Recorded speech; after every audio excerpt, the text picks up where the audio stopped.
மக்களே எல்லாருக்கும் வணக்கம். நான் உங்க கோவிந்தன். என் சமையல பார்க்குற எல்லாருக்கும் என் நெஞ்சார்ந்த முதல்ல ஒரு வணக்கம். இன்னைக்கு நம்ம சமையல்ல என்ன பார்க்க போறோம் அப்படின்னு பார்த்தீங்கன்னா, உடம்புக்கு நெறைய நன்மை தரக்கூடிய முருங்கைக்கீரை ரசம். இந்த முருங்கைக்கீரைய கடைஞ்சு சாப்பிடுறதுக்கும், ரசம் வச்சு சாப்பிடுறதுக்கும் பலவிதமான மாற்றங்கள் இருக்கு.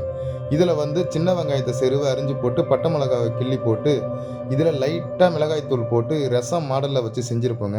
இந்த ரசத்த வந்து வாரத்துக்கு 2 தடவ எடுத்துட்டீங்கன்னா, உடம்புல இருக்கிற அனைத்து விதமான நோய் எதிர்ப்பு சக்திய உண்டு பண்ணும். பாருங்க, இது வந்து நாங்க ஃப்ரெஷ்ஷா அதாவது இளம் செடியில பறிச்ச முருங்கைக்கீரை. இந்த முருங்கைக்கீரை ரசம் வைக்கிறதுக்காக, நீங்க போய் முத்துன முருங்கை மரத்தில முருங்கைக்கீரைய ஒடிக்கவே கூடாது. ஏன்னா, முத்துன மரத்துலேருந்து கிடைக்கிற கீரை வந்து கொஞ்சம் ரஃப்பா இருக்கும் பாருங்க. இது இளம் சின்ன மரம். அதில வந்து பிஞ்சு கீரை. அந்த பிஞ்சு கீரைய கசங்காம இந்த போல ஆஞ்சிக்கணுங்க. மெயின் காரணம் கீரைய கசக்காம ஆயறதுல தான் ஒரு டேஸ்ட்டே இருக்கு. அது இல்லாத அதில நன்மையும் இருக்கு. பாருங்க நான் எப்படி ஆயிரம் பாருங்க. இது போல தெளிவா, நிதானமா கீரைய கசக்காம அப்படியே ஆஞ்சு எடுத்துக்கங்க. பொன்மையா ஆஞ்சு எடுத்துக்கங்க.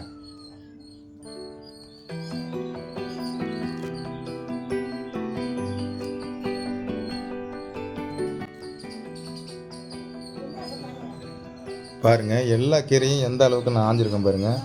இது போல அதிக நார் இல்லாம நல்லா கிளீனா ஆஞ்சிக்கங்க. அது இல்லாத கீரையில வந்து நான் ரவை கூட கசங்காம ஆஞ்சிருக்கேன் பாருங்க. இதான் மெயின். பாருங்க. சின்ன சின்ன வெங்காயத்த உரிச்சு, அத நல்லா சைஸா இது போல கட் பண்ணிக்கங்க. ஏன்னா ரொம்பவும் வெங்காயத்த பெருசா போட்டீங்கன்னா, அது வேகறதுக்கு நாழியாவும். அது இல்லாத கீரைய அதிகம் ரசத்துக்கு கீரைய வந்து வேக விடக்கூடாது. இது போல வெங்காயத்த நீட்டு வாட்டத்துல நல்லா கட் பண்ணிக்கங்க பொடியா.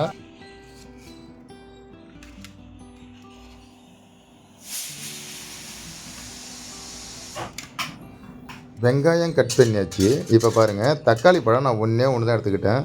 ஏன்னா தக்காளி அதிகமாக சேர்க்க வேண்டாம். அதுக்காக ஒரு பழம் தக்காளி நல்லா பெருசாக இருந்ததுன்னா ஒரு பழம் போதுமானது.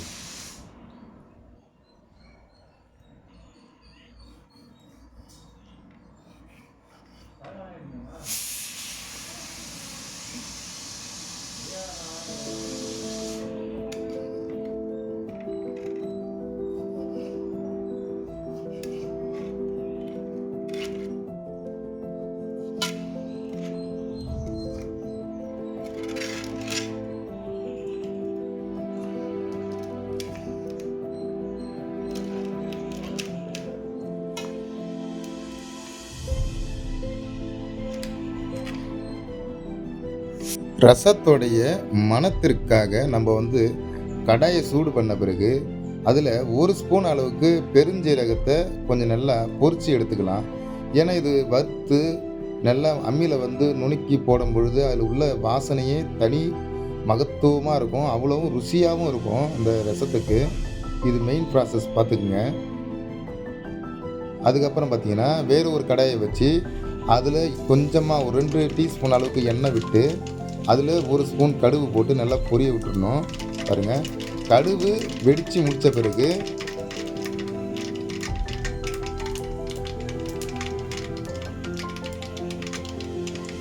கிள்ளி வச்சிருக்கிற காஞ்ச மிளகாவை சேர்த்து நல்லா கிண்டி விட்டுறலாம். பாருங்கள், காஞ்ச மிளகாய் நல்லா பொரிஞ்சு வரணும். எந்த அளவுக்கு காஞ்ச மிளகாய் பொரிஞ்சு வருதோ அந்த அளவுக்கு வாசனையை கொஞ்சம் தூக்கி கொடுக்கும். வேறு ஒன்றும் கிடையாது. இப்போ கருவேப்பிலையை சேர்த்துக்கலாம். பாருங்கள், சும்மா ஒரு கைப்பிடி அளவு கருவேப்பிலை ரொம்ப கருவு விட வேண்டாம். அந்த பச்சைத்தன்மை மாறுறதுக்குள்ளே வெங்காயத்தை சேர்த்துடணும்.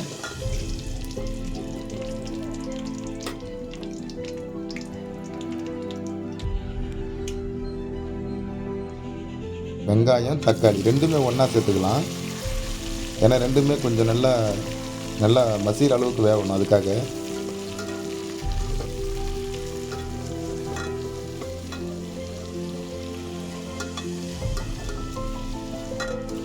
இப்போ இது நல்லா வதங்கட்டும். நான் பக்கத்தில் ஒரு குக்கரில் என்ன பண்ணேன், ஒரு 50 கிராம் துவரம் பருப்பை நல்லா ஒரு 4 விசில் விட்டு எடுத்து வச்சுருக்கேன் பாருங்கள். நல்லா அதுவே குழஞ்சிருச்சு. நம்ம மத்தால கடைய வேண்டிய. இப்போ வெங்காயம் தக்காளி இதெல்லாம் வதங்கின பிறகு அந்த துவரம் பருப்பு கடைச்சலை எடுத்து அப்படியே ஊற்றிக்கலாங்க. பாருங்கள், ஊற்றி விட்டு ஒரு கிண்டிடலாம். இப்போ இதில் தேவையான அளவுக்கு கொஞ்சமாக வீட்டு மிளகாய்த்தூள் அதிகமாக சேர்க்க வேண்டாம். அதிகமாக சேர்த்துட்டிங்கன்னா ஒரே மிளகாத்தூள் வாடை அடிக்கும். கொஞ்சமாக ஒரு வாசனைக்காக மிளகாய் தூளை வந்து கொஞ்சமாக சேர்த்துக்குங்க. மிளகாய் தூள் சேர்க்கணும்னு அவசியமும் இல்ல. தேவைப்படுறவங்க சேர்த்துக்கலாம். எனக்கு கொஞ்சம் காரம் தேவைன்றவங்க.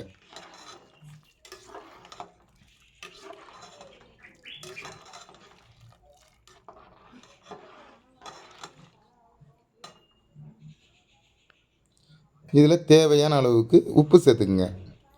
உப்பு கொஞ்சமாக சேர்த்தா போதும். ஏன்னா முருங்கைக்கீரை வந்து உப்பு எடுக்காத பொருளு. அதனால் உப்பு வந்து கொஞ்சம் திட்டமா சேர்த்துக்கங்க. ரொம்பவும் கம்மியா சேர்த்துக்கிறது நல்லது. இப்ப நல்லா ஒரு கொதி வர்ற வரைக்கும் வெயிட் பண்ணிக்கலாம். இப்ப வந்து நல்லா கொதிக்குது பாருங்க. இது எந்த அளவுக்கு கொதிக்குதுன்னா, கிட்டத்தட்ட வந்து ஒரு 10 நிமிஷத்துக்கு அப்புறம் நான் திறந்து பார்த்தேன் இந்த அளவு கொதி. 10 நிமிஷத்துக்கு மேல இத கொதிக்க விட வேண்டாம். அப்படியே என்ன பண்றோம்னா, முருங்கைக்கீரைய அப்படியே அள்ளி வைக்க வேண்டியதுதான். பாருங்க 10 நிமிஷம் தான் இருக்கு. நான் சட்டியில வந்து கொதிக்க விட்டதே ஒரு 10 நிமிஷம் தான். அதுக்கப்புறம் உடனே முருங்கைக்கீரைய அள்ளி வச்சு, ஒரு கிண்டு கிண்டி அப்படியே ஆஃப் பண்ற வேண்டியதுதான்.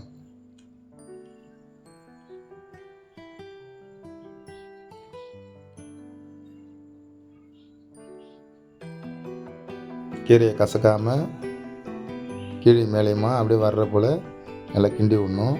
ஏன்னா, இந்த முருங்கைக்கீரைய வந்து இந்த ரசத்துல வந்து கலக்கிறது, நம்ம ரசம் வைக்கிறதுக்கு மல்லித்தழை எப்படி போடுவோமோ, அதுபோல தான் இந்த மெத்தேடு.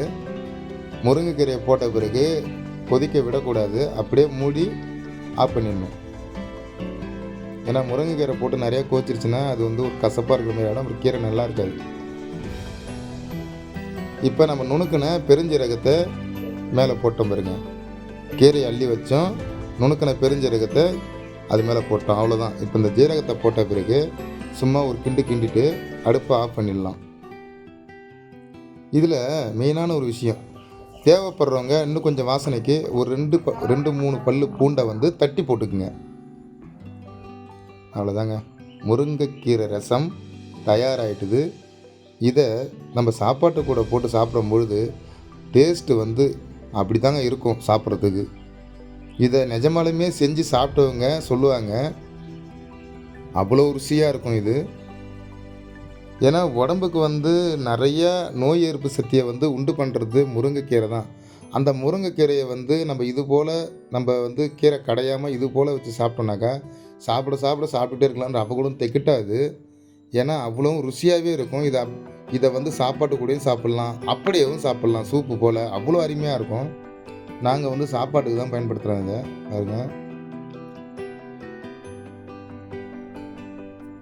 எவ்வளோ ருசியா இருந்தது பாருங்க.